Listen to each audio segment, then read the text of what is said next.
All right, boys. Welcome to episode 53. 53. I think we're on Glad to be 53. here. Here with my two boys, X and Malo. Dogs. That's what they are, straight dogs. Thank you. Appreciate you having us on, man. Yes, sir. We'll get into some shit today. This will be fun. Feel free to take this. Yeah, you guys can talk back and forth. You got to kind of talk into it, so if you want to talk, lean into it. First thing we'll talk about is fucking... I don't even want to talk about it. UFC 308. How much... You said you were... Did you get to see it? Yeah, I watched the whole thing. I watched the whole thing, at least. I didn't get to see all of it, just because I started watching... Talking to it a little bit more. I started watching Shara's fight, and That was a good fight. yeah, it was real good. And then I had to get ready for work, so I wasn't able to see the whole card.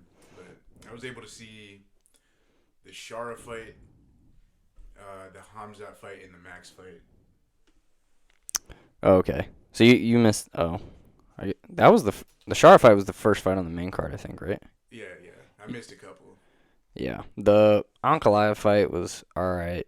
The Leron Murphy fight, damn. That was a good fight. So I saw clips of the Ankalaev fight, and I'm gonna be real. I think that was split. I don't think that was UD. I agree, dude. I thought that Rockets dude put in some work. Like it wasn't. I don't think that you can say that Rakic was like so far excluded from the conversation that it's a UD. You know, like, he put in enough work for it to be at least be split. Yeah, I agree with that. What do you think? I really like Rakic. I'd say it could go split. Still Ankalaev, but I really like Rakic. I think he's still got another 2-3 runs left for the title. Yeah. Because the journeyman. But Yeah. that's just my take on it. Let's go back though real quick. Let's talk about the Shara fight.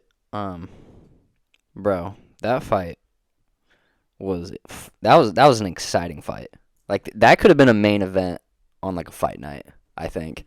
Yeah, I really agree. I think that Shara's starting to find himself in the division. You know. Yeah. I think that he really got tested with this one. Yeah, he did. Like the dude he fought, what was his name? Armin Petrosian. Yeah, this guy, he was bigger than Shara. He was hitting harder. We saw him land on Shara. I was gonna say he clipped him like quite a few times. Yeah. To the point where like he had Shara backing up, like, oh shit, I'm in trouble. Yeah. Like, yeah, for sure. That dude was very good. I think they said he had a Muay Thai background, but he was a very good kickboxer. Those low kicks, man. Yes. He brought Shara back to the basics. Yep. And then forced out that dynamic striking. Yeah. Well, I think like also Shara I think he was forcing some shit early, and then he kind of got caught a couple times, and then it forced him to like kind of slow down, try to find his rhythm, find the other guy's rhythm, and then once he did that, he was those side kicks. You see those side kicks? The dude was coming in, boom, dropped him a couple times. He'll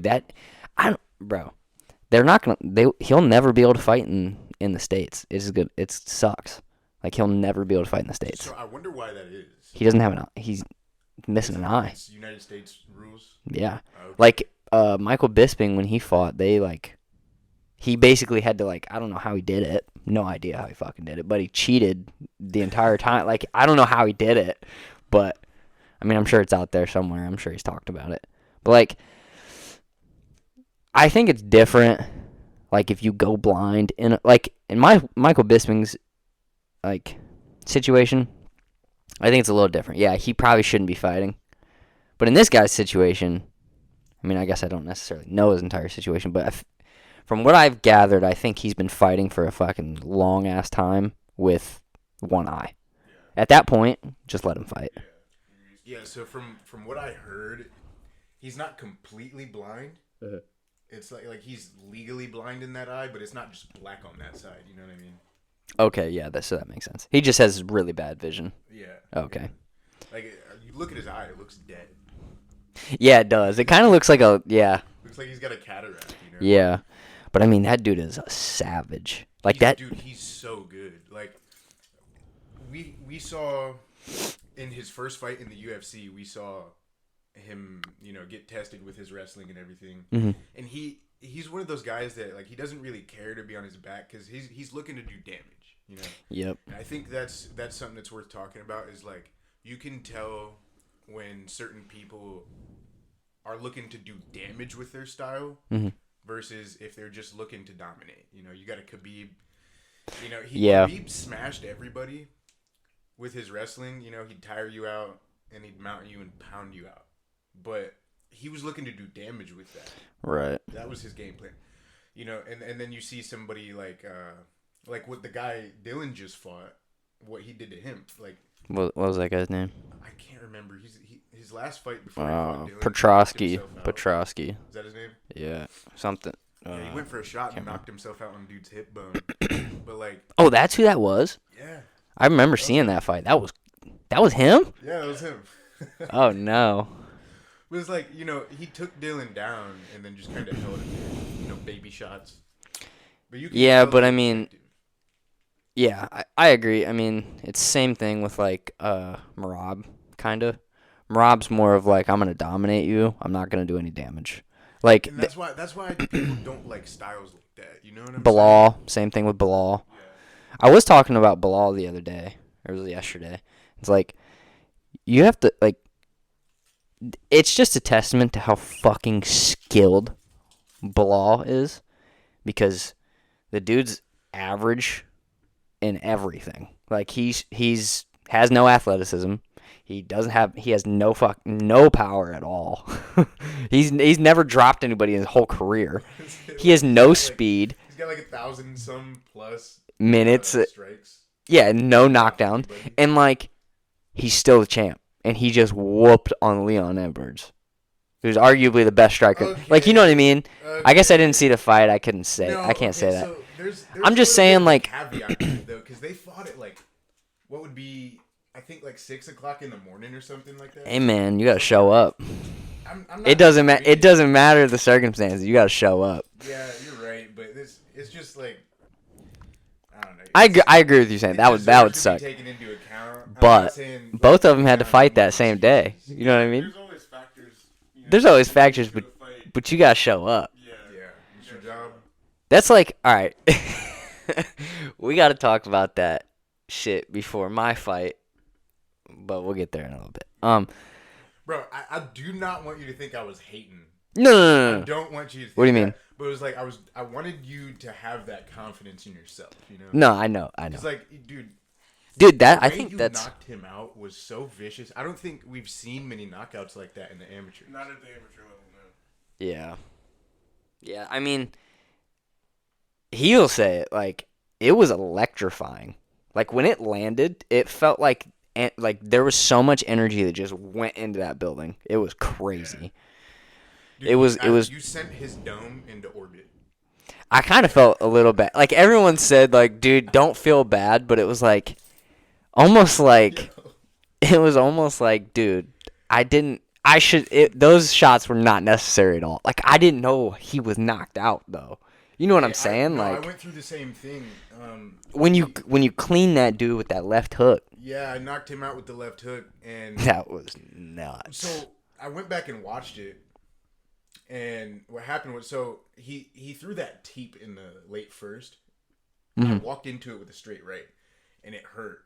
I'm like, you're not about to do that again. So when I saw his hand drop, and I saw his knee come up a little too high, and I just let go. But I was in that flow state where, like, you just kind of let your body do. Yeah. Yeah. And so I knocked him out, and when he fell, it looked like the first time when I dropped him, like I thought he was trying to save himself with a takedown. He was just, his body was limp with his head being held on my knee. Yeah, it's like a weird feeling. Like, it happens so fast that you just, like, it's kind of hard for your brain to, like, understand what's going on that quickly. You know what I mean? Like, Totally. But yeah, dude, the flow state is something crazy. Like, I've talked about it before on here. Like, I think it was the second time I fought Timmy Likens. I watched a video like 2 days before we fought, and it was talking about the flow state and all that, and they were like they were kind of talking about the flow state in skiing. Like because it's so basic in skiing that like the flow state is when, like you said, you just do, and you don't question yourself. So it's like when you're skiing, you kind of have to just fucking do. If you're not in the flow state, you're gonna crash basically because you're going so fast that you like your brain tells you, or your subconscious or unconscious mind, whatever tells you go left, you just go left. Where people crash is when your mind tells you go left and you like hesitate for a split second, then you fall, right? So it was like that. I threw a leg kick and I landed that leg kick and his head came forward. And my brain told me to throw a spinning wheel kick, and I didn't throw it. And it was and then it kind of like snapped me out of the flow state a little bit. When I fought Connor Smith, I was complete flow state. Like I was not thinking, nothing happened. I fainted that. Oh that, yeah, that I could tell. Boop. Just visually watching, I could Yeah. tell you were there. 'Cause, like every that was. read you were getting, you were instantly capitalizing on. You know what I'm saying? Like what was it? You hit him with that straight right. Yep. And those front kicks, he was trying to catch those front kicks, and you just knew, you know. And the way you set the knee up too is like you lifted that leg and you came forward with a hop and then switched. Very unorthodox. Yeah. You don't. And that's a flying knee you don't see often. That's what Malo was talking about before. He was like, dude, it's so unpredictable, the shit that you're about to do. Like it's hard to. The only thing that I know that I need to kind of like change is sometimes I need to change my rhythm up more. I think I do a decent job of it, but I don't think it's as good as it should be.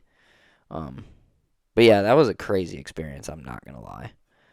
Dude, the flow state's something weird. Yeah. Okay, so there was this guy, if I'm not mistaken, I think he got contracted by the CIA. His name's Robert Monroe. Talk in there a little bit more. And so this guy... You can move that back and forth if you want. He figured out how to replicate out-of-body experiences. Uh-huh. And I think that's kind of what a flow state's like, you know? It's like... It's almost like you're a passenger in your own body. Huh. You know what I mean? It's yeah, like that's... If you've seen Dragon Ball, it's like Goku in Ultra Instinct. It's like your body's just doing... You become the action. You know what I mean? So you're like becoming the situation, basically. Right. Like, huh. Yeah. That's pretty cool. You ever think of it that way? No, but I mean, it makes sense. Like, I don't know, dude. I have this weird... I don't think it's weird. Other people probably do, but... It's weird for everybody. I have a weird, like, understanding of how the world works, I guess. I shouldn't say understanding. I have a weird idea, because I don't think anybody truly fucking knows what's going on. But I think everything is based on, like, energy. That's all it is. Oh, fact. It's if just you like... get into that, I'm disgustingly well educated. Yeah, okay. We might have to get into that. So, like, everything vibrates at frequencies. That's what it is, basically. Like, everything we're seeing is vibrating in a certain frequency. Our eyes just can't pick up on that. You know what I mean? So, in those situations, yeah, I think it's just energy. I think your consciousness may just shift into different areas. There was another theory that I talked about in a couple episodes ago, where, like, the whole world is just one giant consciousness, and the way that you're seeing it is like a focused point of that consciousness, because it's more understandable if you can, like, see the world through your focus point of consciousness versus, you know, the world as what the world is. Yeah, most definitely. Like, you, I don't know. It's weird. And I think that science and religion kind of reconcile with this CIA drop that happened in, like, 83, where it was talking... It's called the Gateway Process, if you've ever read it. But it talks about how the known universe is more or less just an energy hologram. It seems to be made of self-awareness itself. So... Whoa. It's weird. It's weird, man. Like... So the double slit experiment kind of goes into this too a little bit, where The double slit? slit. Double You heard of slit? it? Explain a little bit more. I might So have to. they had, like a wave pool. Yes. So they'll have these. It's like a massive pool of water, and they have these metal plates, and they can force waves. Yep. In a certain way. So they put like this giant slab of sheet metal in the wave pool and shot these waves at it. The first time it had one like linear slit put in it, and then they put another slit side by side in the sheet metal and shot waves at it, and then it made this weird like, I don't know what you call it. It's like a pattern where the waves at certain points they cancel each other out and then they boost each other. So it's showing the physics of how waves propagate. And then they took that same experiment and then it was like they made it smaller. So they were shooting particles at this small little... That's the one that I know. Yeah. So it's like it's this weird parallel where particles act like waves if they're not being paid attention to. Yeah. So it's like, okay, if particles are acting like waves, then waves are the basis of everything. Particles aren't even real. You have to be paying attention to it or trying to measure it, which is your eyes are the measuring device. So it's that's some real quantum physics shit because like what were you gonna say? You can tie that into the flow state. Yeah. In my opinion, my experience of it is it's totally different from you two. You guys are totally different from mine. It's always going to be different for everybody how you activate it. What you think of it. In my opinion, that ties into your thoughts in flow state. Your thoughts you're observing your thoughts. Talk a little bit more into there. You're observing your thoughts, but you're not analyzing it on an interpersonal level. So you're allowing it to come and pass.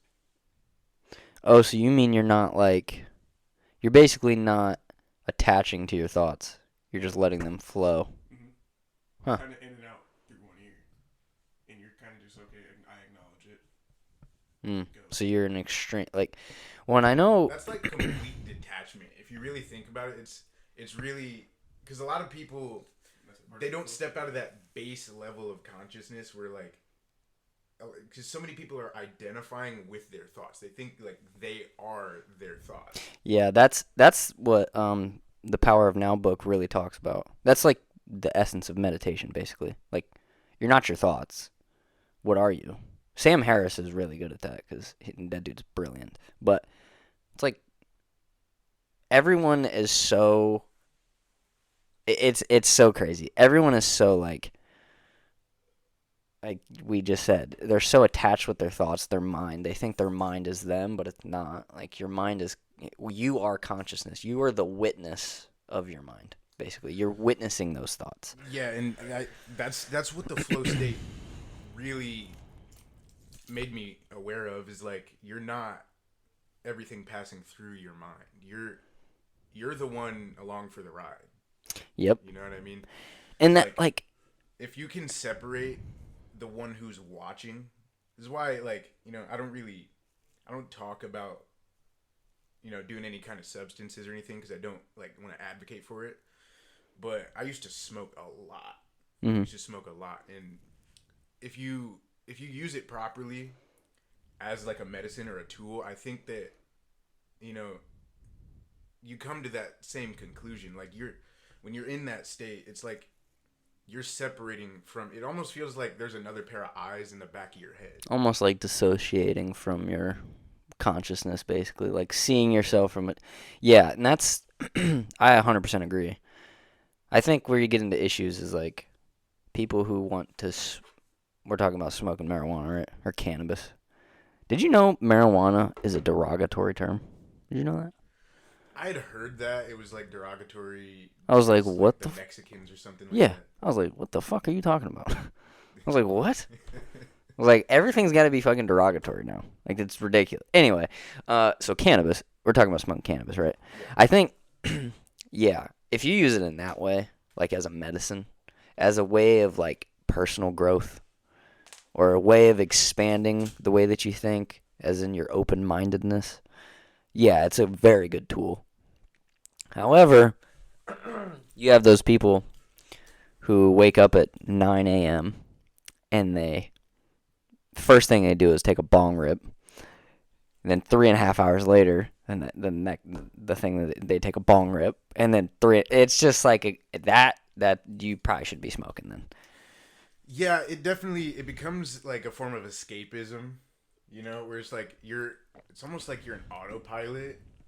You know, Yeah, that's not good. People like that state because they don't feel like they have to be as involved with their own experience. I've come to realize. Yeah, they want to dissociate from their problems instead of facing them. It's like, no, that's not the. All right, that's a big reason why I stopped is because like I was smoking a lot. We both were, and I had this one panic attack, and it freaked me out, and I got sketched out from smoking, and it like. I don't mean to laugh. I just no. But I was able to figure out why I had the panic attack, and it was because like I knew that I wasn't facing the shit that I should have faced. Yeah. And then that's perfect. You know, I took some time, and I faced the issues that I was dealing with at the time, and you know, the next time I smoked, I didn't feel that. I didn't have that. Yep. Issue. You kind of get that. Yeah, you just get an extreme rush of anxiety of like. I think, bro, and this is the issue. Okay, we're not going to go deep into this. We need to reel it back to UFC 308. All right. So we were on the sharp bullet. God dang, we fucking made it one fight. Anyway. Listen, man. Shara is so scared. That double back fist was disgusting. Yeah, that was disgusting. I've only ever seen that move pulled off in like just watching fights, like maybe once or twice. I saw it once in a sparring footage video or something like that. I don't know if I've ever seen that before. But that goes to show his IQ. You know, I think that IQ doesn't really get talked about like that. You know, like Joe Rogan will talk about John Jones and his fight IQ. Yeah. But like it goes further than just knowing how to fight. It's about knowing how to It's adjust. Reads, making reads too. Like I'm going to say it. And my wife might fuck me up for that, but well, the issue I'm having right now is that everyone is like, I'm gonna get really big hate because I'm a Sean O'Malley wannabe. It's like, I mean, I'm not really. I'm my own person, and a lot of the things that I do align with the shit that he does. That doesn't mean I'm a Sean O'Malley wannabe. We're just similar people, huh? I think you're knowing you before when you first came to the gym. You know, we're both starting our 1-2. We're throwing technique. You know. Yeah. You're not a Sean O'Malley wannabe. That's just who you need to look at right now for your type of style, for your body. Thank you. And what you're trying to achieve in the sport. There is no other guy for you to really look at and be like, okay, yeah, this is what my body type looks like. This is who I have the speed of this guy. I have the if I think I don't know if you have the IQ, what you believe. You know, it's all about what you believe. Yeah. If you have the IQ of him, you have the IQ. You're so fast, bro. Like. Yeah, and that's what I tell Kayla all the time is like, I'm not I don't want to be Sean O'Malley. Do I want a fucking Lamborghini? Yeah. Do I want a yeah. Yeah, I want all those things. I don't want to be Sean O'Malley. I want to be me. But like you just said, I talk about Sean O'Malley so much because that is the person, like you just said. He's the only person that I can really look to at the moment because he's weird like I am. Like, we're both very similar in that aspect, so it's like, also, I can't... Dude, the body type. That too, and this doesn't get talked about enough.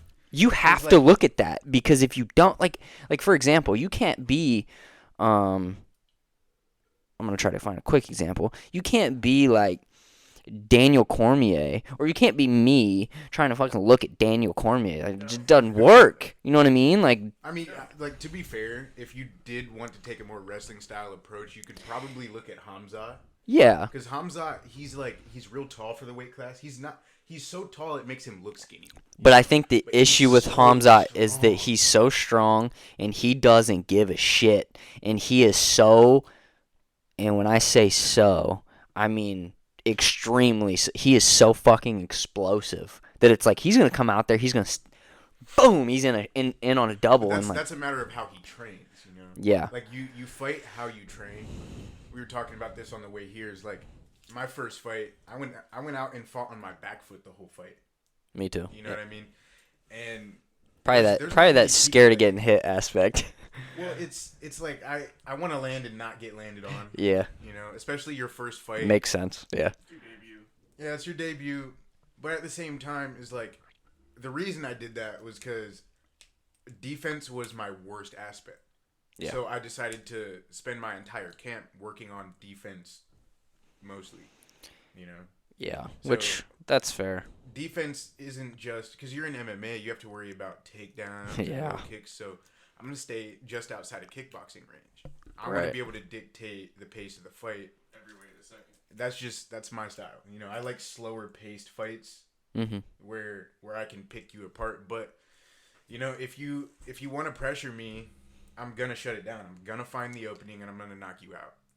That's what happened when I fought the dude that I knocked out. He just wasn't scared to strike with me, and that's what both of our styles are built off of. It's like if you're scared to strike with me, I'm just gonna pick you apart. But if you're not and you want to pressure me, you're gonna get knocked out. I mean, yeah, and I'm that's gonna find something I hit hard. yeah, You know. yeah. I've noticed that with both of you too. Like more so than a lot of the people that I've trained with is like you guys have a pretty high IQ. You guys understand what's happening. And you make adjustments. But let's go back a little bit. Like what I was saying is I think Sean O'Malley has one of the highest IQs in the UFC right now. And the reason I say that is because if you go back and watch that Cheeto fight, which I just watched this guy break it down, his fight IQ is so high because, I mean, he obliterated his face with that knee, I think, in the second round, right? And that's just Early second, yeah. And he That was did, disgusting. and he could have what 90% of other fighters would have done is blown their load and tried to put him out, finish him in the second round, and then he's fucked because he's got to fight 15 more minutes. So like, and then Cheeto probably finishes him in the fourth or fifth round because he's gassed, right? He does a dog And after eating all that stuff. exactly. Yeah.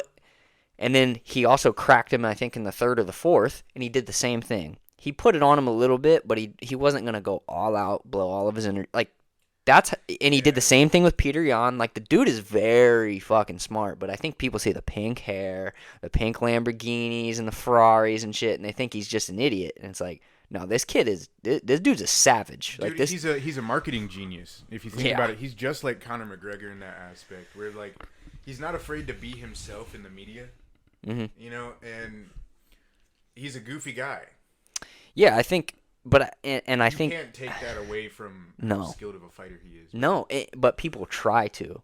And I think it's because people don't like him.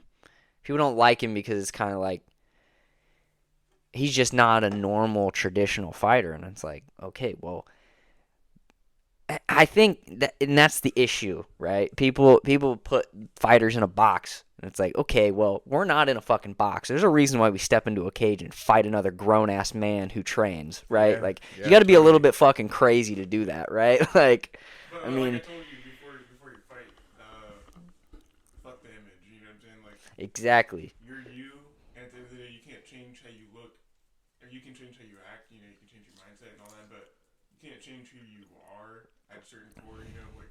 And if you do, you're just not being authentic. Right, you're not being authentic. The image Yeah. of an MMA fighter to me doesn't matter. You know, Yeah.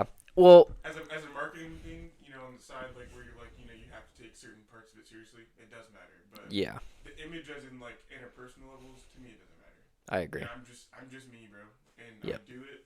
That's how I view everybody else. But some people I have an issue with when they identify with it too much. You know what I mean? Yeah. What do you mean? Like you meet someone, hey, I do MMA. Like You mean That's like their whole identity is based on MMA? Yeah, Yeah, I yeah. agree with that. Like they're Yeah. just a fighter. we I agree with have that. Personalities, you know. Like, Yeah. We're not stupid. We don't have an IQ of a 9-year-old. Yeah. In fact, I dude, hate most that trope I don't too. like that image. in fact, bro, some of the smartest people I've ever met are fighters.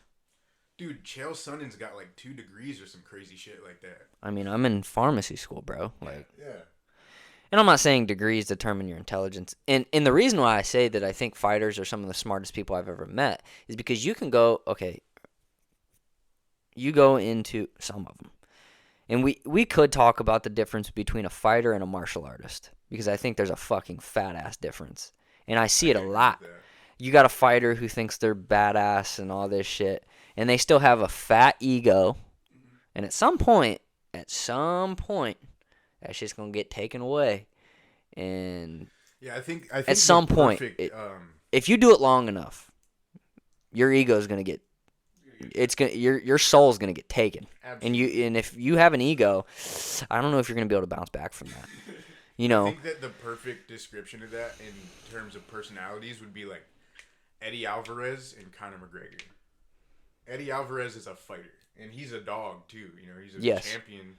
Yeah. You know, but Conor McGregor is a martial artist. Yep. That's a good. I mean, not so much anymore. That dude's fucked. But and that's what I mean. I think the difference is, you know, like you got a martial artist who's straight up just their whole idea and their whole being is they don't really associate with like any idea. They're open-minded to the possibility of anything. You know, they're able to shut up. They're able to learn even from people who don't really know anything. Like you can learn things from people who are fucking new. Like I've went into jiu-jitsu. I'm a white belt, but like I still try to learn from like new ass people. Like somebody can do something, I'm like, holy shit, what is that? And then I try to learn from them. Same thing with striking. Like, even if they're not great at striking, it's like, in that not greatness is possibly great. Like, you know what I'm saying? Like, you can learn something from everybody. There's a level of creativity to somebody who isn't, like, super indoctrinated. Exactly. The indoctrination is what fucks people up. Yeah, it's like, your technique, like, people, no offense, but, like, Jaden, you remember him? Yeah. He's like so indoctrinated with the technique, you know. Mm-hmm. If you know what I mean. I'm not saying that in any derogatory term. And but it's just I know what you mean. If you're gonna get far, you got to be unorthodox. I think to some degree, I think you do have to learn the rules before you can break the rules. Yeah. But the one thing that really got me is that I would get yelled at a lot for like switching stances, and I would just do it anyway. I was like, yeah, I'm not gonna listen to that, because for me, it's like when I played basketball, I would always like occasionally put shots up left-handed, right? I was always traditionally right-handed, but I would also put shots, and I could shoot left. I could shoot a basketball with both hands. That's not normal.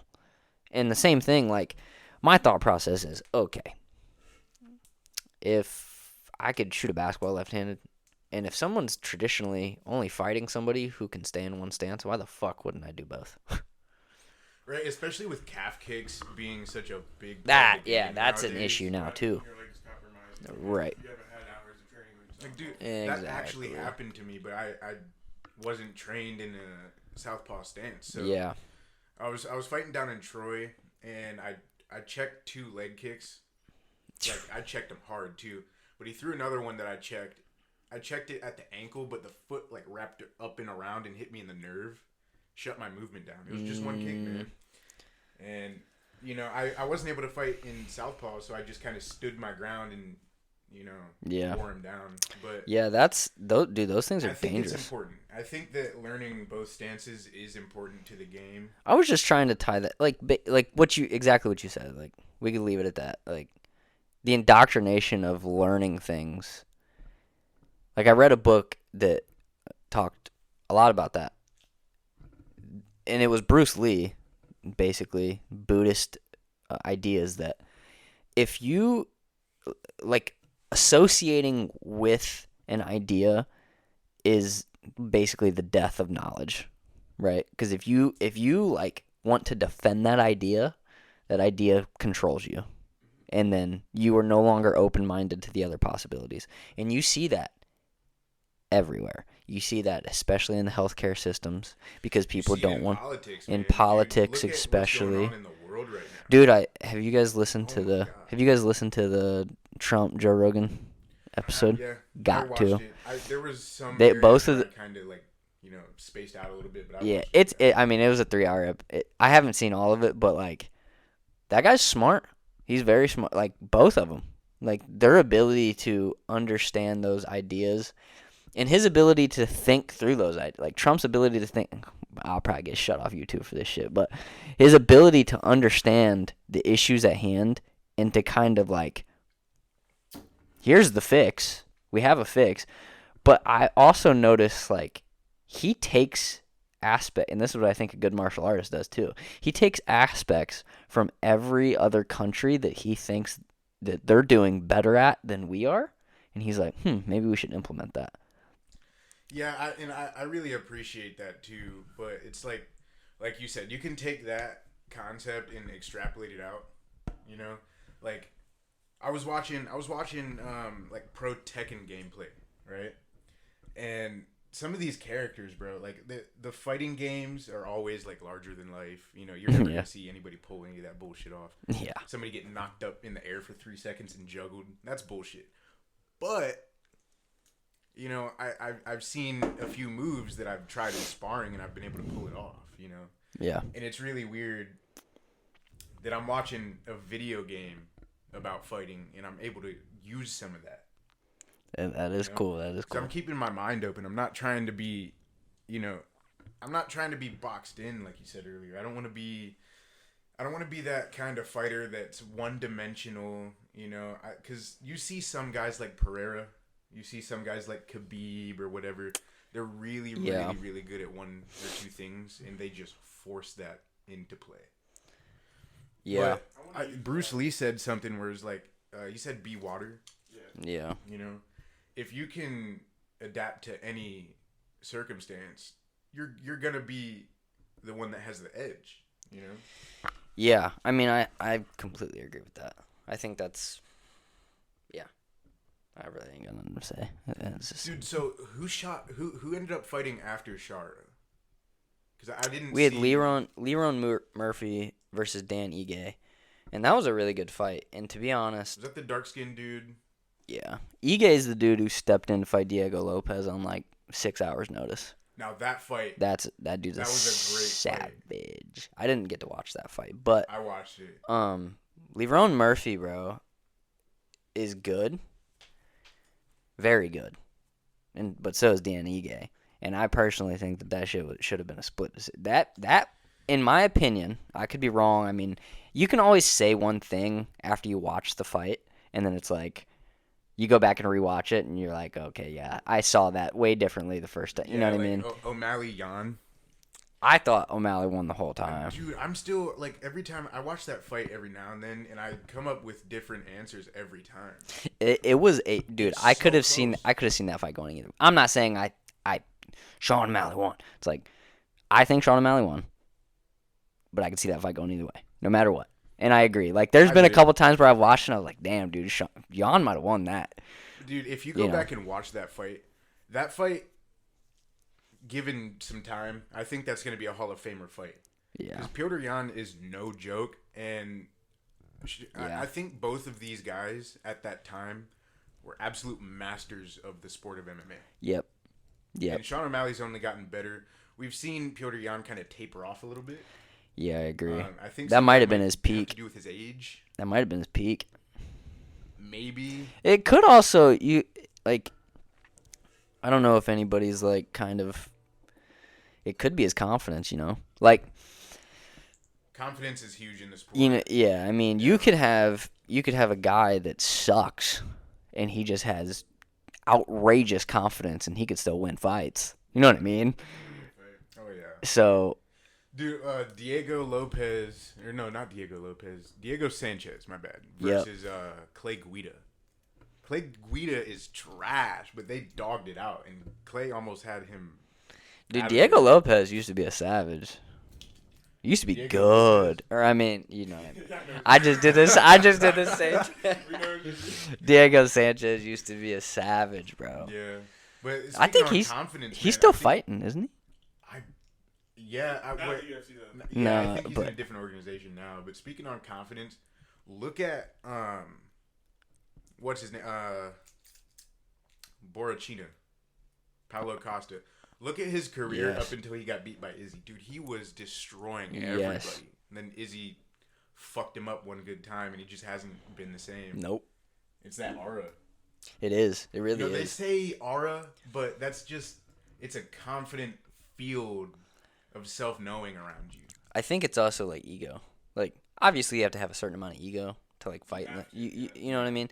But at the same time, I think you have to be very good at being able to like, okay, I need my ego at this point. Okay, I don't need my ego at this point. The ego is the enemy now. The ego is good for me now. You know what I mean? Like you have to be able to like determine when those points are. Yeah, as spiritual as fighting as we know it is, and as many lessons as you can take, as much respect as we have for the sport. At the end of the day, it's a blood sport, and crazy motherfuckers are doing it. Yeah. So you gotta have that mindset. Yeah. Have that fucking mindset. Yeah. I think Alex Pereira's coach said sometimes you have to, when you go around the bank, sometimes you have to look at all the cameras. You have to scope everything out. But sometimes you have to have that fuck it. Just give you the gun, get in the car, let's go.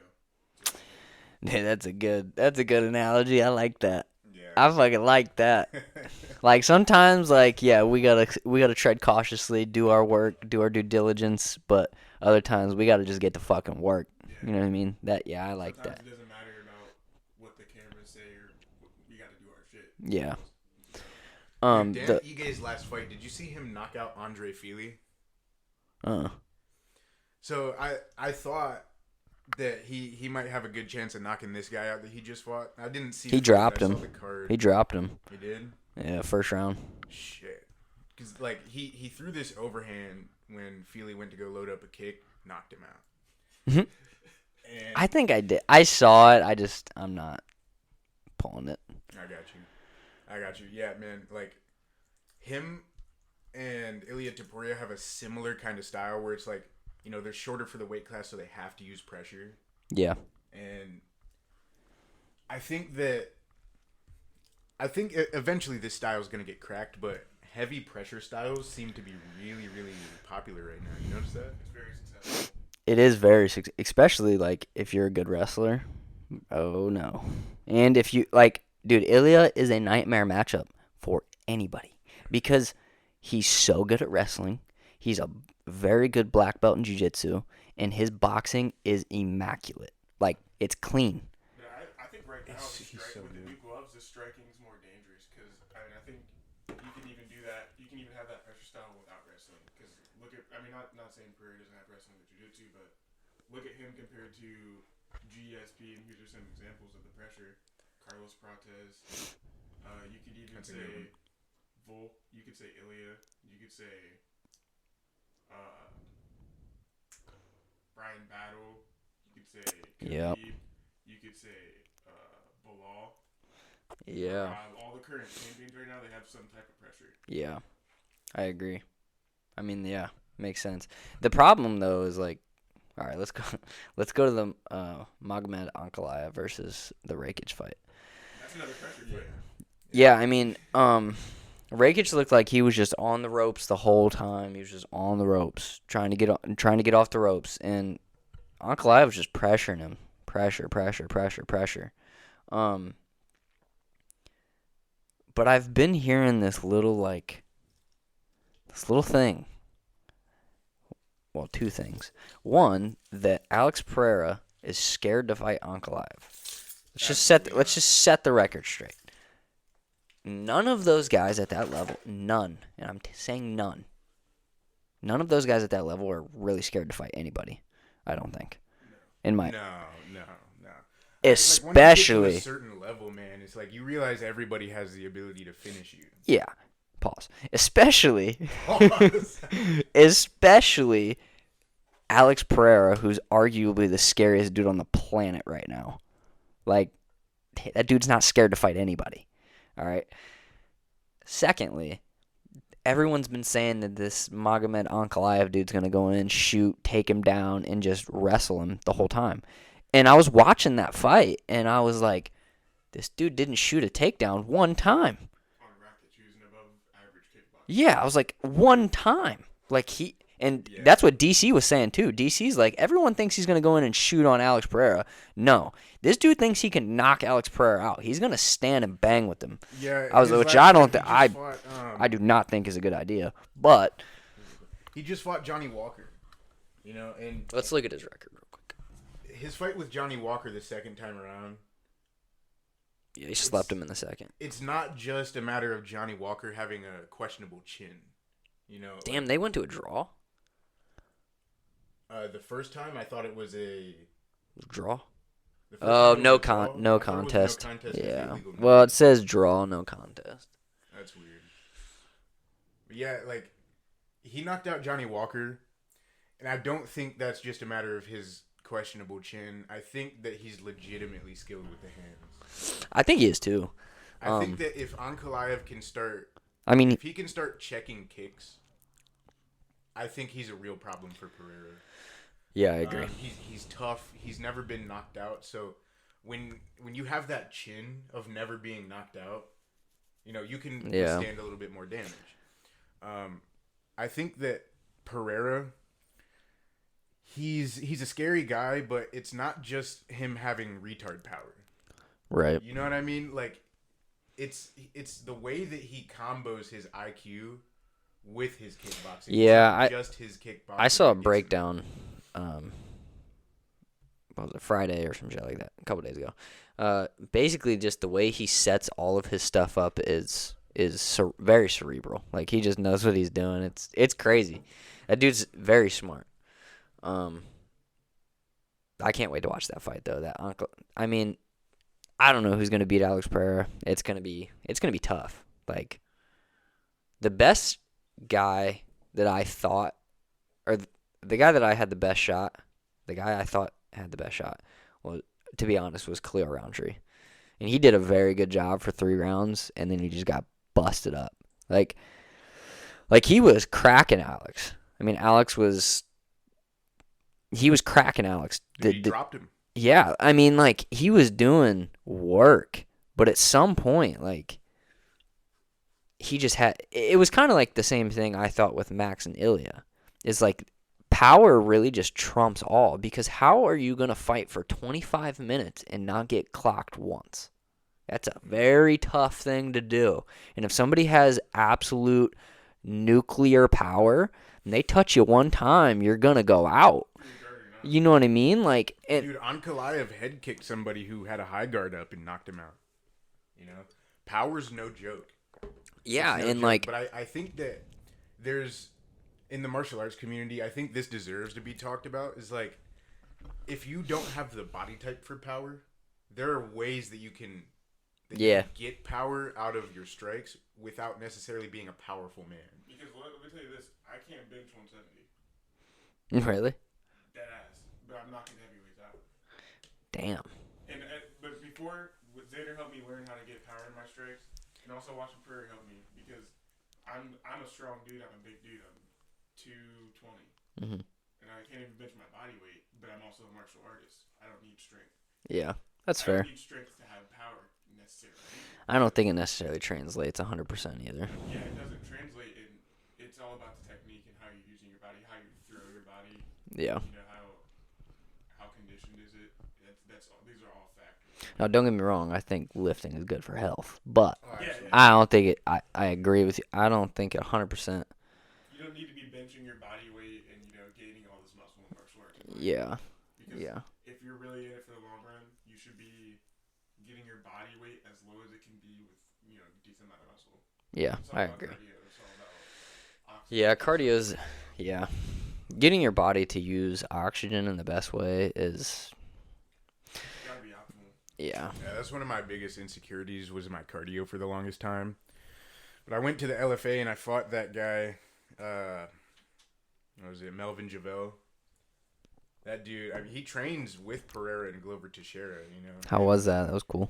Dude, I'm still sick about it a little bit because it was just a dumb mistake that made me lose the fight. Coach told me I was losing the fight, so I went out there and tried to do things that I knew would get me points because I knew I wasn't going to be able to knock him out. I rocked him, and I was getting the better of the exchanges most of the time. You can never think like that. But it's, You can never think like, I'm not gonna knock this guy out. You always got to be like, and I don't mean that in a way like you throw crazy. I wasn't trying to be reckless, but I knew how he was fighting. He was fighting not to get knocked out. That's know fair. What I mean? When you fight scared, there's like, and this isn't talked about too, is like, if you're a certain amount of scared, it is harder to knock you out because like you're just running the whole time. You're Yeah. with that, like your senses and nerves are so high that it's like damn near impossible to catch up to that. Talking about that. Yeah. If you're really calm, it's hard to catch up to a guy that's really scared. So that's why, when I fight, I still like to give some green tails, some green flags, acting like I'm green in certain areas. I mean, yeah. But so who's next up on this fight list? We got Robert Whitaker. Dude, did you see Robert Whitaker's jaw? Bro, it was so funny. That's the scariest thing that I've ever seen next to Colby Covington. It was so funny. Like his 3 front bottom teeth. I don't know if it was like his whole jaw, but his teeth got smashed out of his mouth. So our jiu-jitsu coach at Finley Jiu-Jitsu, it was kind of funny. He goes, "Did you guys watch the UFC card?" And he said, and we're all like, "Yeah, R.I.P. Max, R.I.P. Rob." And he goes, sends the picture and says, "This is why tucking your chin doesn't work." Because 2 weeks before that, he was talking about if someone's got you in a rear naked choke and you tuck your chin, it may give you 2 seconds, maybe 2 seconds. And that 2 seconds is for you to fight the hands and get out. Otherwise, it's just going to snap your jaw. And so he said that. So he sends that. He's like, "See, this is the perfect example of why tucking your chin doesn't work." I mean, so when I'm grappling, sometimes like I got a very pronounced chin. Yeah. You can see it. Like me tucking my chin doesn't really do much. Like I got choked out by Andrew, and it wasn't me not I was defending it. Mm-hmm. I had a whole entire hand in here, and he flattened me out and he squeezed. Dude, yeah. And it just doesn't matter. Kamzat's squeeze is probably it's got to be on another level. Dude, between him and Islam, dude, like when they squeeze, you can see like their demon back come out. It's crazy. Then we got Ilia and Max. I don't even want to talk about this one, to be honest. Dude, it's so depressing. Especially because what sucks is Max was winning the fight. Absolutely. He was winning he was kind of busting Ilia up. Like, I don't think he was winning, like, significantly, but he was winning almost every exchange. If the whole fight went like that, he wins split.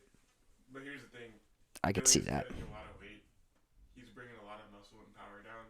And when there's a power difference, you can't make a mistake. And that's what I was saying earlier. Like, I mean, power and pressure difference. Yeah, like if you think that you're gonna go 15 or 25 minutes without getting hit clean once, I think you're sadly mistaken. Like you, do it if you got hours of just defending, not getting hit. Yeah, or I mean, if you.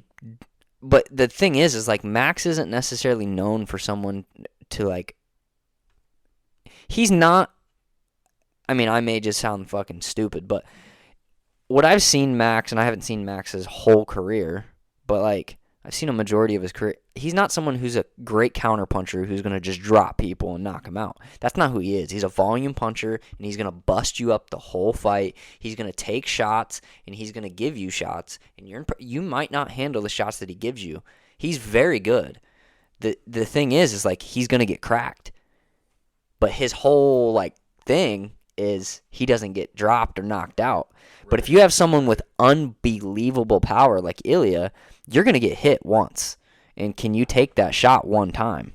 Like you saw it. He got hit with that. Yeah, you saw that straight. Well, it was a straight to the nose. Boom. And it kind of like wobbled him a little bit, and you saw it hurt him because he started going back. Sure, yeah. He survived that exchange. Yep. Then a couple exchanges later, like him smells blood.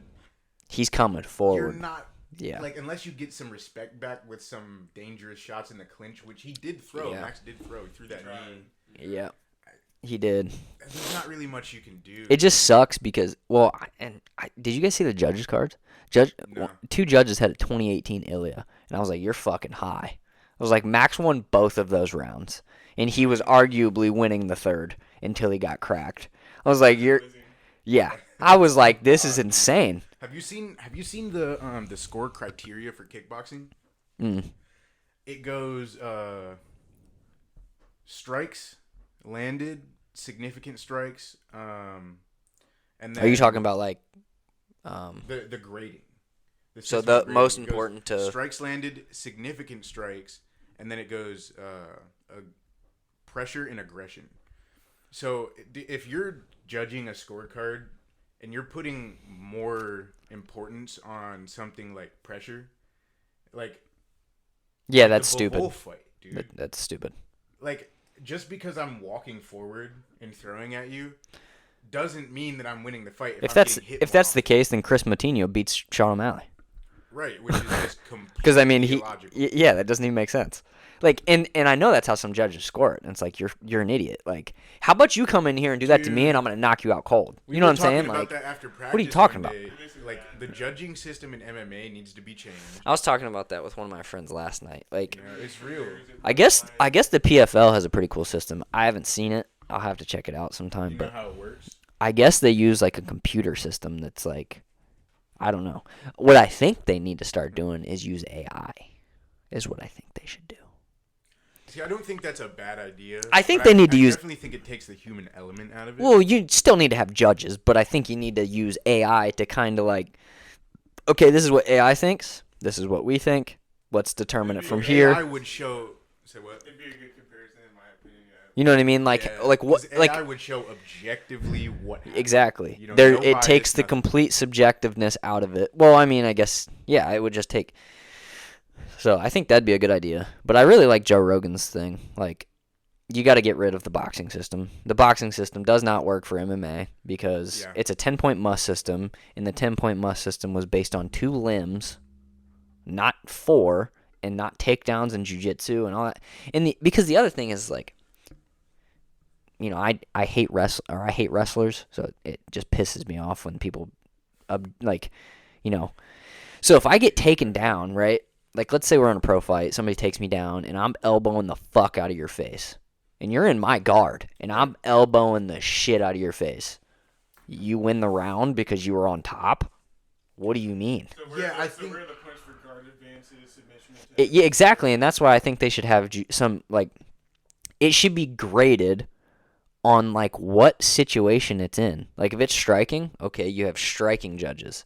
Okay, they're grappling. You have grappling judges who understand MMA grappling. They're not wrestlers. They're not jiu-jitsu guys, but they understand wrestling. They understand jiu-jitsu, and they build a point system based off those two things combined. Judges are red. I think so, too. It's hard to do fighters, though, too, because, like, they may have some bias in some way. Like, they may have fought that guy before. Yeah, like, it's just you're so... not going to be able to get around some of that. Right. I will say... But if you're retired, you shouldn't be thinking about, you shouldn't still hold. Oh, they do, though. Dude, look at DC absolutely sucks the schmeat off of every wrestler. Yes, that he watches does, fight, bro. And I hate it, bro. Every single time. Sometimes he's watching got a good. fight that he's It's doing so blatant, commentation, too. It's so blatant. He's dick riding the wrestler. It's so blatant. Every time. And don't get me wrong, he's still a great commentator. You know, He is. He's pretty unbiased for the most part, but when it comes to wrestlers, dude, he's just all over that schmeat, bro. Yep. And it's annoying. But, I mean, you got to kind of get it. Like, you kind of got to understand I it a little bit. understand. Yeah, don't get me wrong. Like Joe Rogan, he loves the strikers. I think he respects a lot of the impartial. he respects a lot of the wrestlers though.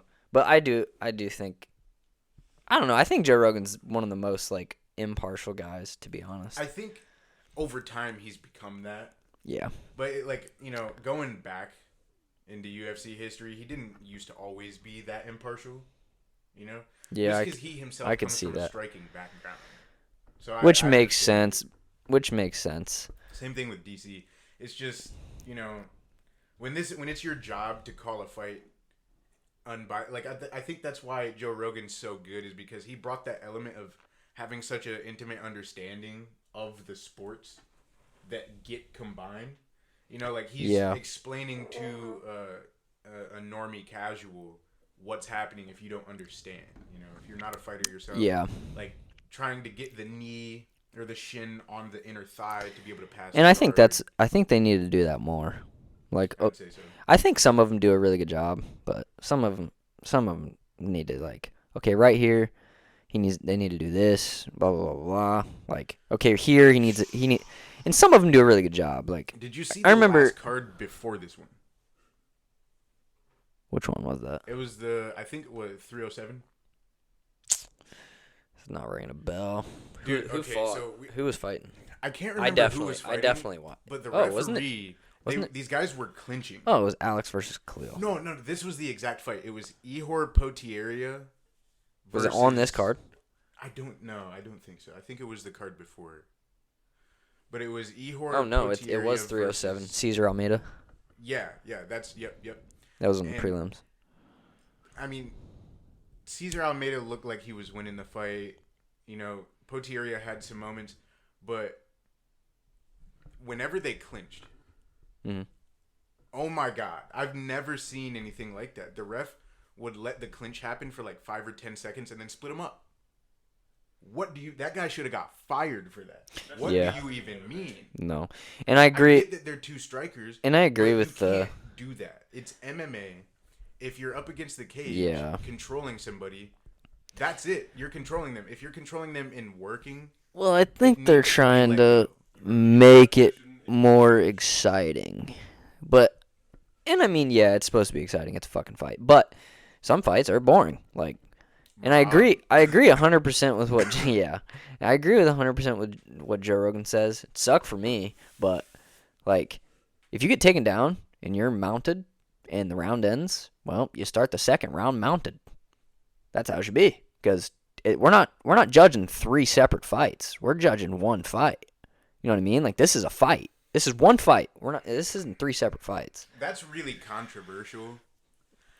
I mean, it's only controversial because it's been ran the other way for so long.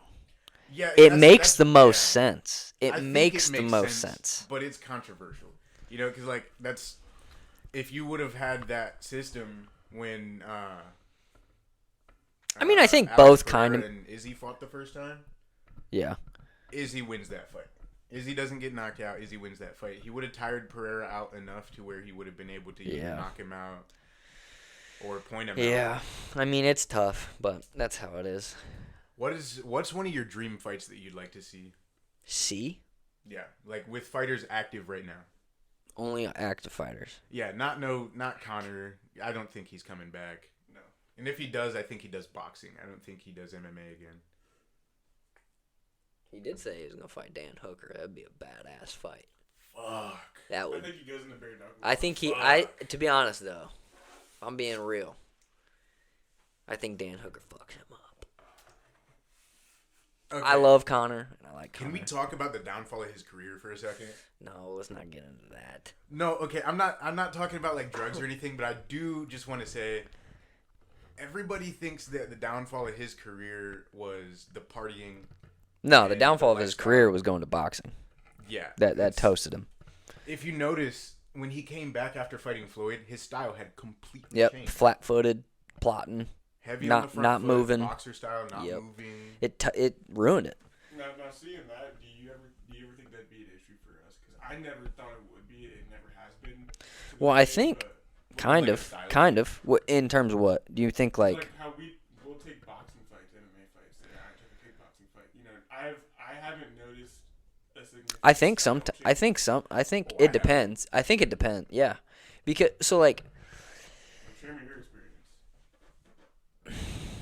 It's hard to say, but I mean, yeah, they're 2 completely different sports. I think it's a good idea to kind of get some boxing matches, but at a certain point, like, they're different sports. Like, completely. MMA is based on movement. If you don't move, because here's the thing: if you stand there and you're a striker, you stand there, you're just a boxer, you're gonna get taken down and you're gonna get worked if you don't move. But if you're constantly moving, it's going to be hard for someone like Marab. There's a reason why, okay, perfect example. Peter Yan, very good kickboxer, very good. Doesn't move that great. I mean, he's got decent movement. That's his issue, right? Marab shot 50, 5 followed by a 0 takedowns, 50 takedowns. Are right? you actually serious? Because I didn't watch that fight. It was he shot 49 takedowns. He was 11 of 49, right? Okay, and then you have let's just look at the stats. I'm 100%. I just looked at it the other day. It was 49. He was 11 of 49. But then you have Sean O'Malley, who is a master of movement, side to side, everywhere. That's MMA. Okay, and then we'll look at how many shots Marab shot. Dude, okay, so I'll share my experience with that. Like, Hang on, let's. But also, taking a also, boxing what's fight. it done to you? What have you noticed? Like, has your movement been off recently from after taking a boxing fight? I mean, I think he only shot 6 takedowns against Sean O'Malley. That's my point. Okay. Like, if you're, and that's the sport of MMA. If you don't move, something's gonna happen. You're either gonna get busted up by somebody who's very good at striking and they move, or you're going to get taken down, submitted, or smashed. You know what I mean? So you have to move. Footwork is the end-all, be-all in MMA. Okay, if you don't move, you're just, it's basically like you're a sitting duck. You're either moving forward or you're moving backward and side to side. That's MMA. Boxing is not like that. Boxing is more of like a slow-paced chess match where you're just slow.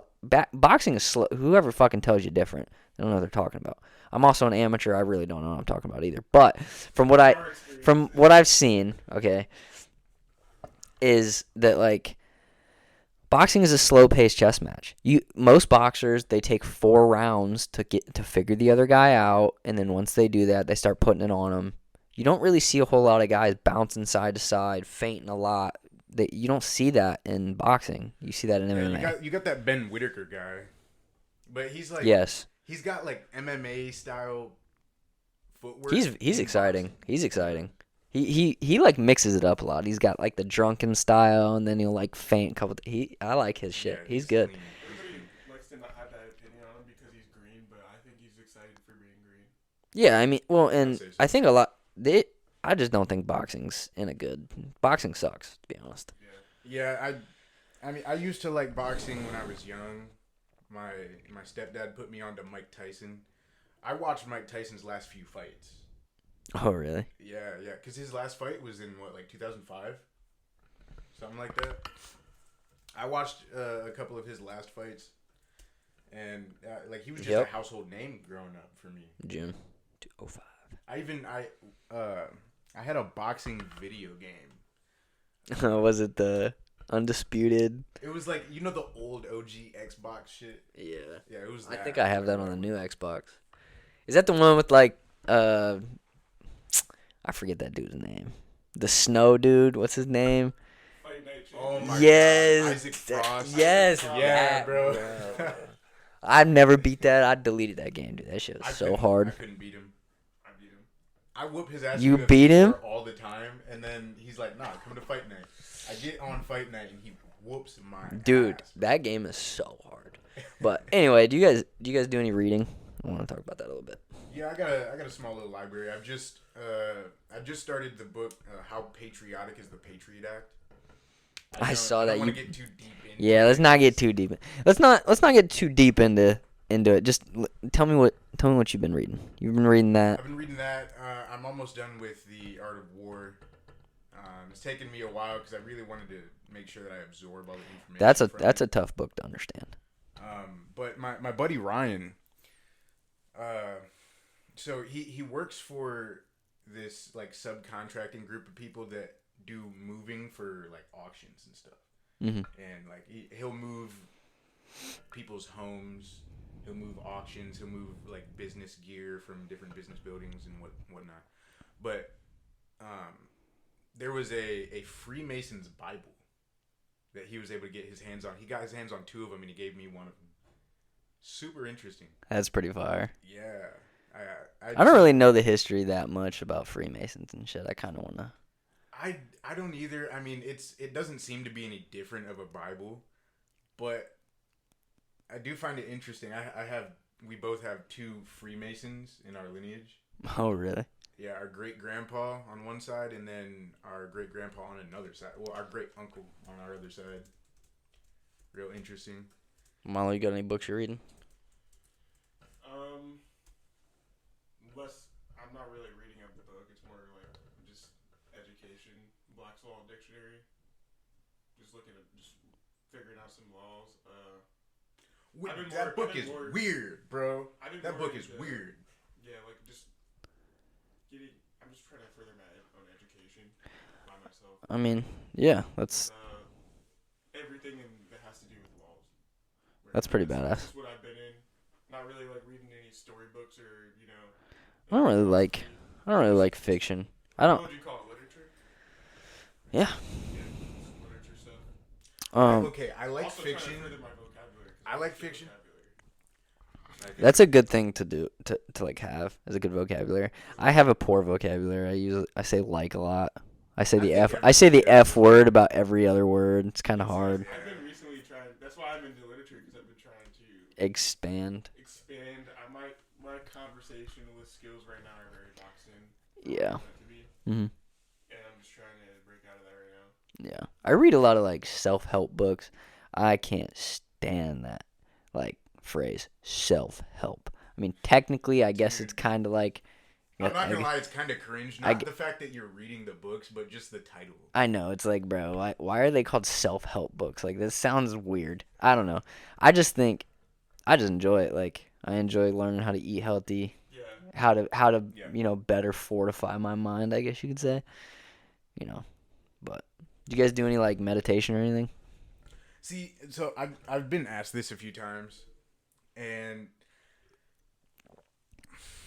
my mind races, bro, and it's really the point of it. Difficult to shut that off. That's the point. So I have a really hard time meditating. That I need stimuli. You know what I mean? But I do like to treat activities like a form of like moving meditation. Like when I'm in the gym, especially. Mm-hmm. You ever notice that? Yeah, like, if I'm in the gym, I'm not thinking about anything else. Yeah, I don't really talk a lot because it's my, Yeah. meditation. Yeah. It's like you become the act of being a better fighter. Yeah. Or I become the act of shitting on kids in Call of Duty. You know what I mean?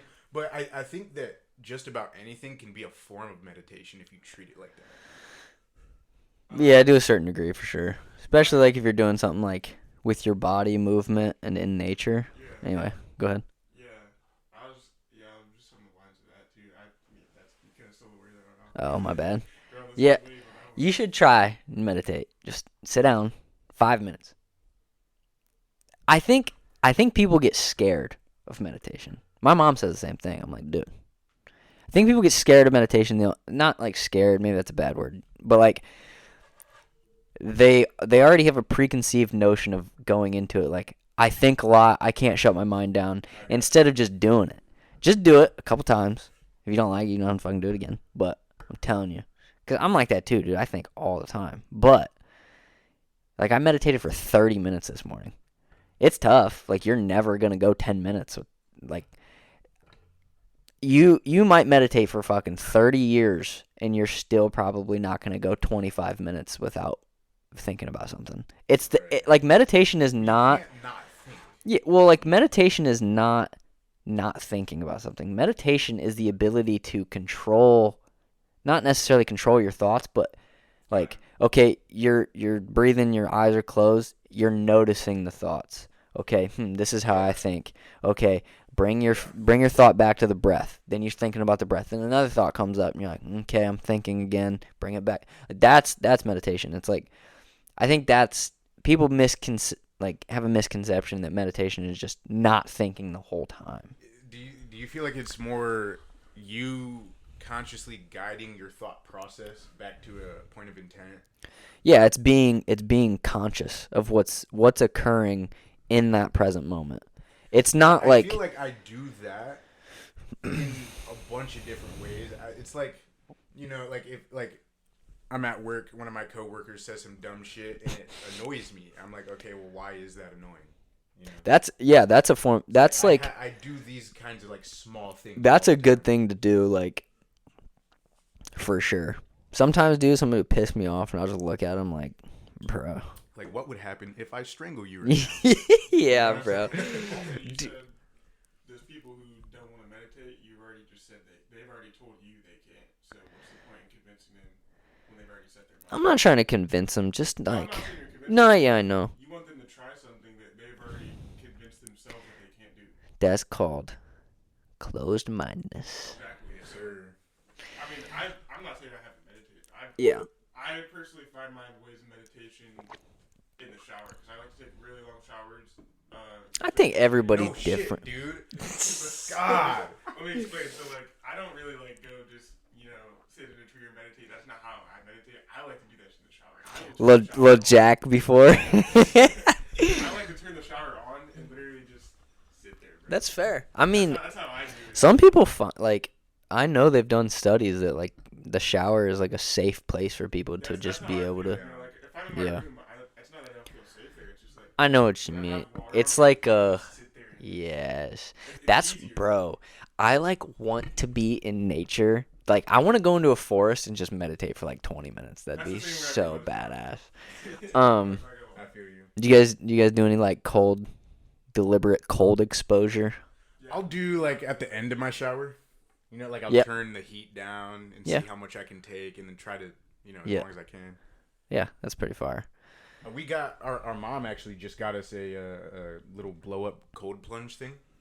Damn, dude, you should have asked me. I have one down there. I could have gave you. Ah, fuck, dude. Well, she just. I could give you another It one. was There's two of cheap. you. She got it for us. You Yeah. know what I'm saying? But I really appreciate it. But I am starting to get to that age where I'm feeling the recovery process take longer. I need to start doing it more. It's also like, dude, it's a mental thing. Like, first off, martial arts is all about mental, like 90% mental. If you're able to like not allow your emotions to dictate what you do, like I don't want to get into this cold water, so I'm not going to, and just like understand that you don't want to get into it and just do it anyway. Yeah. That's kind of what I use it for. I do use it for recovery, but it's more of like, I don't want to do, like, what do they say? Okay, Friedrich Nietzsche says that life is full of suffering, unchosen suffering, and the only way you can combat that is through chosen suffering. Yeah, Jordan Peterson said something similar to that, where it's like, okay, we live in a world where now, we're enough removed from nature to where you can choose what kind of suffering that you get to experience. Yeah, So that's fair. I think that there's a lot of wisdom in that. Like you go through life. A lot of people blame their parents for having a fucked up upbringing. A lot of people blame Yeah. the government or just pure circumstance for having their own issues in life. But it's like you can take control of that and remove yourself from that experience. You don't have to experience life the way that you were told to. And it's cliche, but it's real. Yeah, no, I mean, I think you can. I'm not gonna. Yeah, I think you can kind of blame your parents a little bit, but I don't think you can blame them to the point where it's like, poor me. You know what I mean? Like Right. you can kind of like understand, like, okay, I had a shitty ass upbringing. They didn't raise me properly. Yeah. How do I change the way that I act to not reflect that? You know what I mean? Like, Well, I think that starts in changing how you think about it. 100%. Like our mom had us both out of wedlock, Mhm. and growing up we had a stepdad, but my most pivotal father figure was my grandpa, Mhm. and growing up was hard for the both of us. We had our unique struggles, and everybody does. Yeah. But I don't hold any kind of resentment to my mom for Right. that whole debacle. You know what I mean? It's like, Yeah. if you allow that to dictate your life going forward, you're not going to have a good life. 100%. Like, You can't let yourself be held back by dumb shit like that. yeah. If you're constantly blaming your parents for a shitty upbringing, like me, I noticed that she didn't make the best decisions, so I'm not gonna make those decisions. Yeah, I mean, and I'm that you not can look letting at it it like hold that me back for from sure. experiencing life the way I would like to. You know. Yeah, I mean, that's a great way of fucking looking at that. That's how you have Yeah, to look at it. I I don't think think that's if how you should. I think if you don't look at it that way, you're probably toast.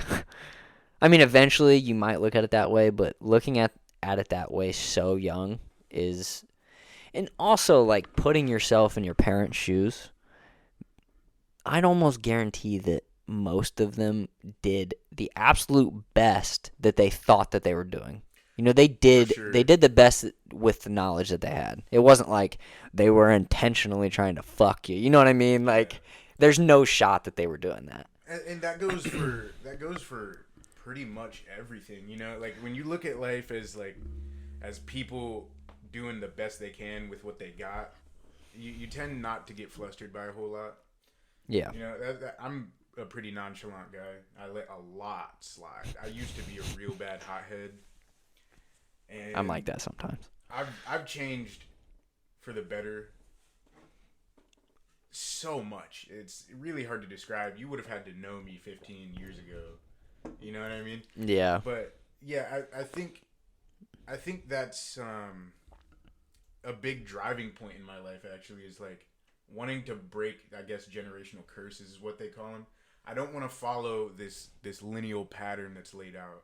You know, I want to be able to blaze a new path for myself. Yeah. You know? Yeah, and I think, what do they say? I heard this quote somewhere that said, if you can't see the path in front of you, that means you're on the right path. Yeah, and it's terrifying, dude. Meaning, It's meaning that terrifying. you're on your own path because you're the one that's creating it. That Yeah. it's scary because it's like each decision's kind of like, fuck, is this the right decision? But at some point, you just make the decision and learn from it regardless of what happens. It's much easier said than done. It's like, you can't just say fuck it and just make a decision. It's kind of like, but you also can't really be scared to make the decision. Like, if you have an opportunity to do something, you got to send it. Because there was something I heard the other day. They said, you know what the most valuable place is? And the guy said no, and he said, it's the graveyard. It's the place where billions of billion-dollar ideas still exist because everyone, like, all of those people were too scared to actually try to, make those ideas come reality in their own life. So they all died with these billion-dollar ideas. It's like, if you have an idea or you have a passion, just go for that. Because at the end of the day, I look at life as a game. And not to the point where it's like a video game where it's like I'm gonna do some GTA type shit. But like, and I was telling Caleb that the other day. I was telling. Yeah, you're right. But like, I was telling Caleb that the other day. Like, we were in the shower talking, and because she doesn't agree with me on religion. I want to hear what your guys' idea of religion is. Oh boy. Just we don't have to go deep into it. I can start out. It need a little bit of backstory too. All right, go ahead. We're good. So We are an hour and 23. I was 14 years old. No, 13. Called my teacher a bitch because she wouldn't help me. She wouldn't help me do Fuck math yeah. work. And the principal comes in. He's like, "You need to get out of the classroom." I'm like, "I'm not doing what you say, fool. I'm just a badass kid." The dog wasn't letting. That turns into a court case. How? Unruly child. It's just being a bad child. Profanity using just being a bad child. You can get a charge. Unruly kid. Unruly child. That's crazy. Instead of actually helping the kid, they're just gonna slap. I got slapped with 5 years. At 13. Oh yeah. In and out of jail. I didn't get out till I was 18. That is I'm absurd. 21 now. Yeah. Talk about system. Having to be around that wrecked me too as an older brother. I was 350 pounds. Mm-hmm. I got max 360. I wasn't in school. I was in 8th grade. I was actually a senior in 8th grade. Damn. Yeah, I didn't do anything. Mm-hmm. I was I did it to myself. But like you said, going through things that you don't necessarily want to go through, or you didn't feel like you had to go through. I had to go through that. In and out of jail. Talk a little bit. For 5 years. Got out when I was 18. Graduated. Did all 4 of my high school years in senior year. Mm-hmm. When I got out, my older brother was fighting, and I was just a delinquent, bro. I was stupid. I'm not the person who I was back then. You don't know that version of me. Yeah. So I don't. I was very suicidal. I was smoking 2 packs of cigarettes a day, smoking weed every day. At 14, drinking. Yeah, and like, I don't mean to cut you off. I'm just adding. It's so crazy to me, and I think that's another part of. I don't want to call it a system, but it really fucking is. Like, it's just so crazy to me that there wasn't one person with a fucking lick of intelligence to say, there's something fucking wrong with this kid. Like, not in a bad way, but like, this kid needs help in terms of like, okay, we like healthcare. Dude, like any of that. I can't. I don't want to go too far into it. It's no, I'm not. You know, it's like just the fact that there wasn't one person with a lick of intelligence, more of an IQ than they can count on their hand, to understand that it's like, okay, this is a 14-year-old kid at that. You said 13, 14. Sending him to jail probably ain't a great idea. We should probably send him to some counseling and maybe some get him on eating some good food and going to sleep early and fucking exercising. It just blows my mind, bro. Cause like, exactly, and I don't need pity. I mean, you turned out good now. You turned out good now, and eventually, but sometimes like those kids don't, and then those kids end up either actually committing suicide, or, they then have kids, and then those kids are the exact same way that they were because they don't know any different, and then the cycle just continues. You know what I mean? Like, it's so annoying. The way you feel about, that version of me, I got labeled a criminal at 13. In the eyes of the state. What the fuck, dude? I'm a criminal, and I got kicked out of school for that. So I'm now in an alternative school where everybody is an actual criminal. And I'm only 14, so I'm learning how to navigate my teen years through them. I'm learning the ins and outs of life through the system. My school didn't have teachers. It had probation officers. I didn't get detention. I get sent back to jail. What? So, my ISS was just going into holding cells, gen pop, whatever they decided because it's my PO. I mean, at that point, like, what other choice do you have other than just act out?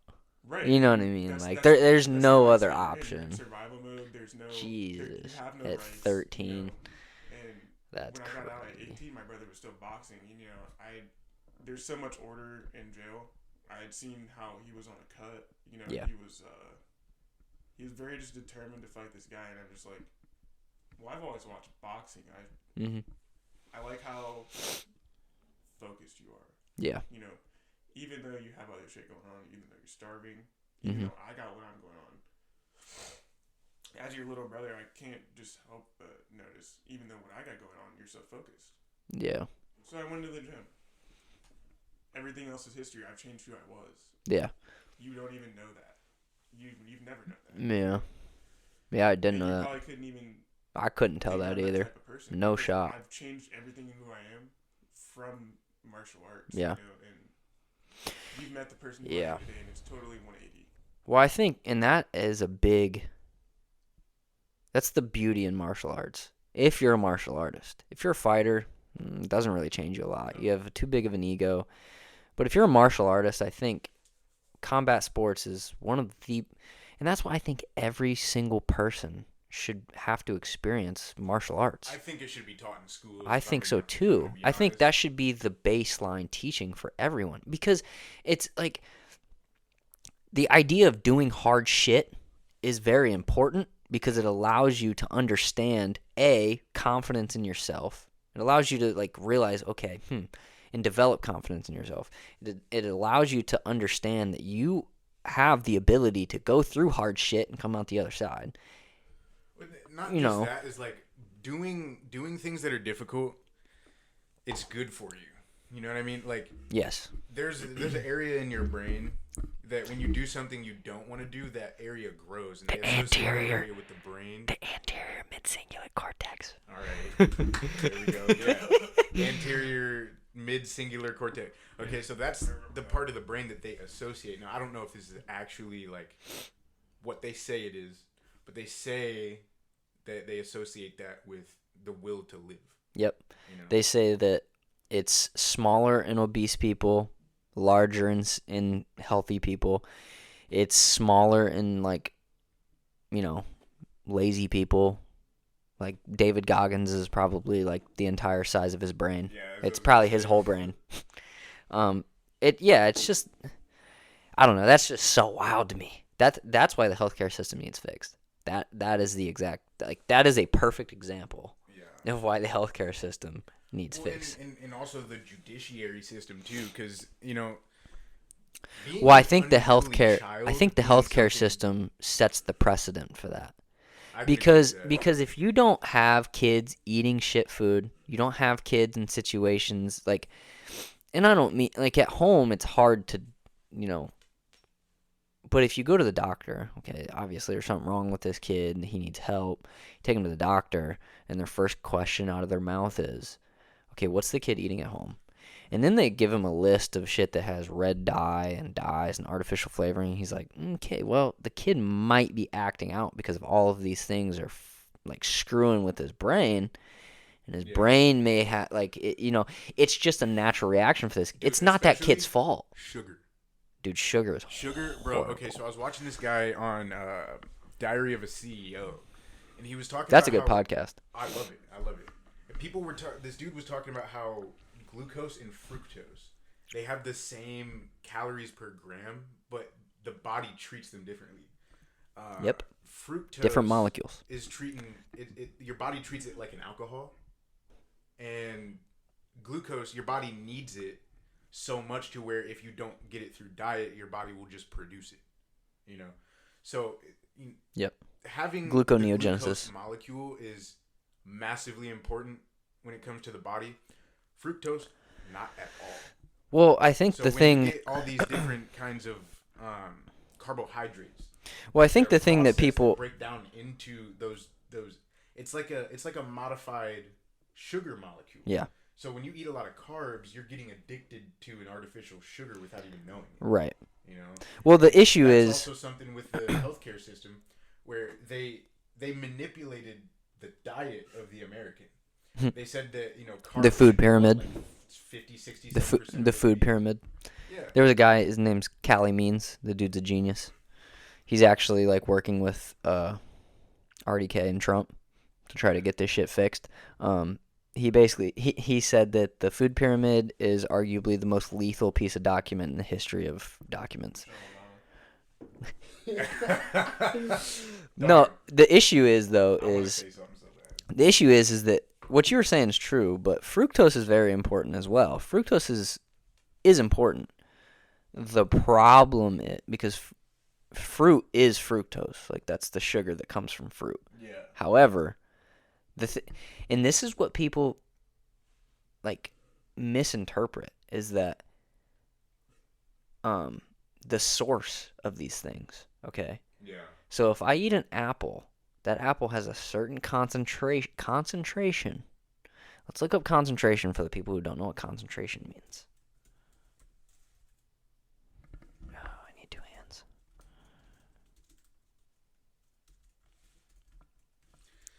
Yeah, I like a lot of RFK Jr.'s ideas when it comes to the healthcare system. In chemistry, I should be able to know this, dude. This pisses me off. Concentration refers to the amount of a substance per defined space. Okay.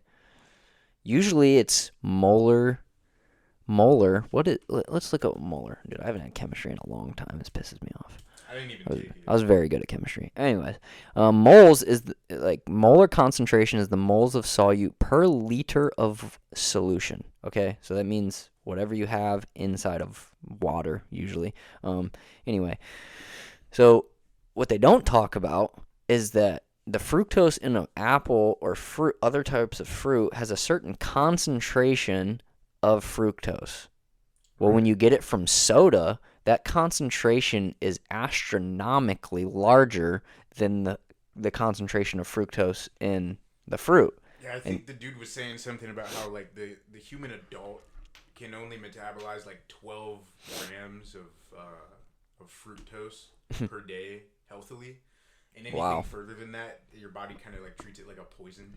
Yeah, then it gets metabolized by your liver, and it basically like it screws with your brain. Fructose essentially like is the only thing that causes you to eat more. I think I wrote this down in my journal today. I kind of want to talk about this. So like it's essentially like every person in the world thinks that we're immune to like advertisement and shit, and like advertisement and like substances, and like every person thinks like, oh, if I try heroin, I only do it once, I won't be addicted.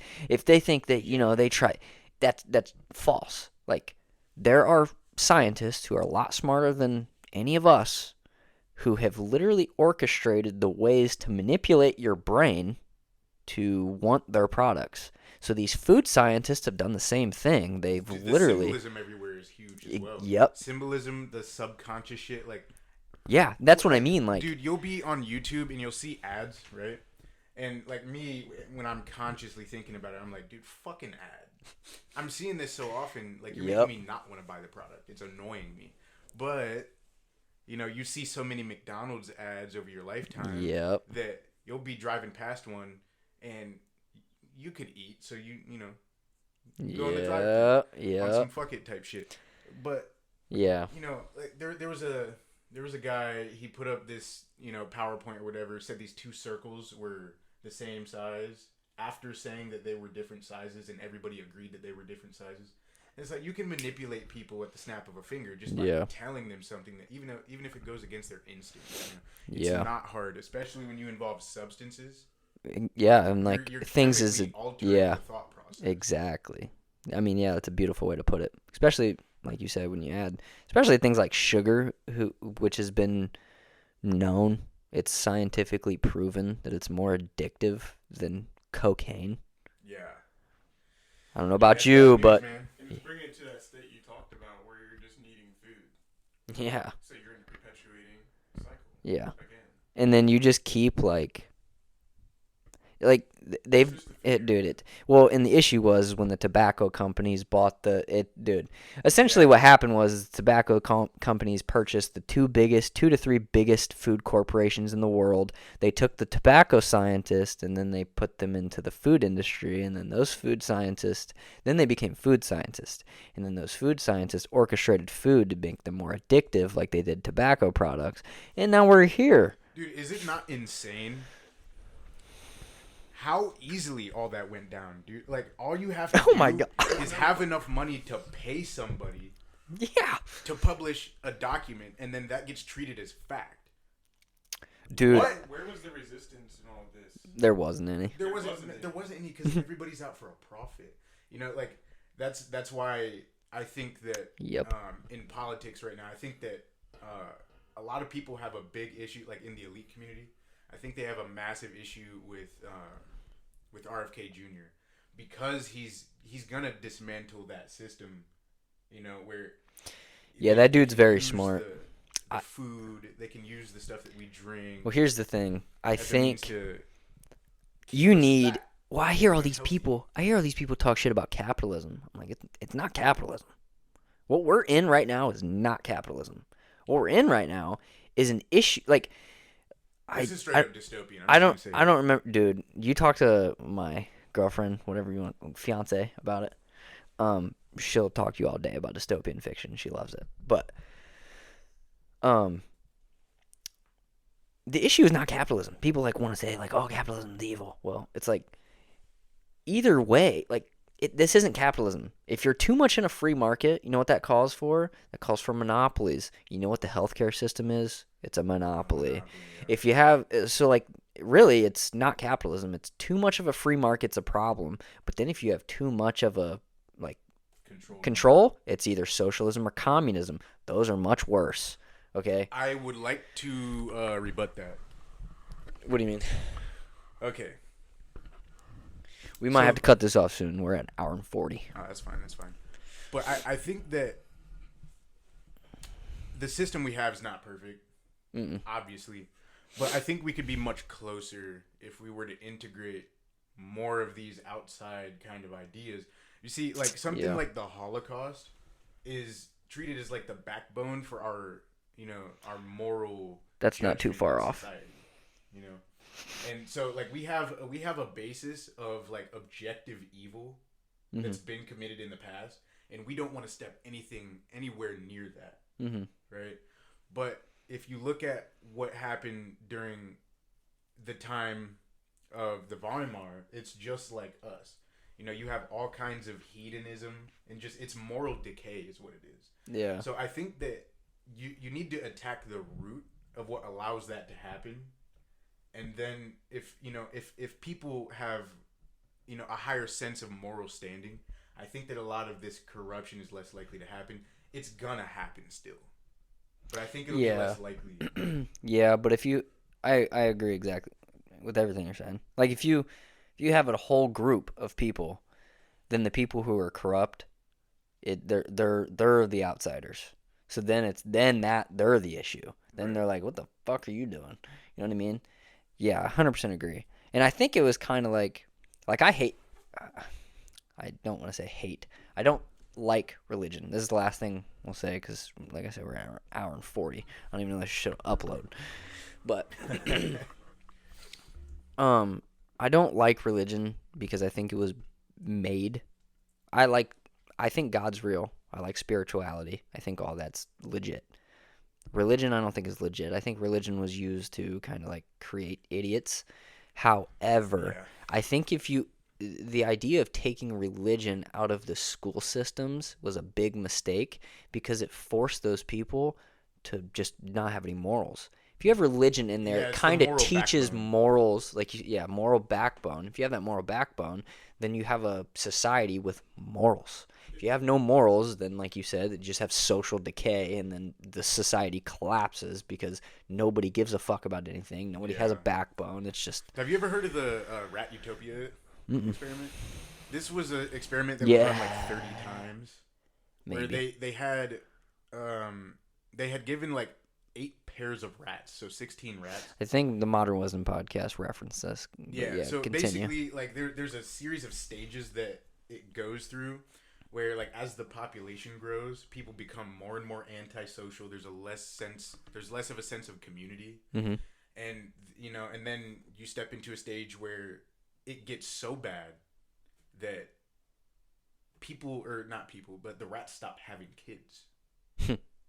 And then it gets to a point where none of the rats want to associate with any of the rats, and then they all just starve themselves and die.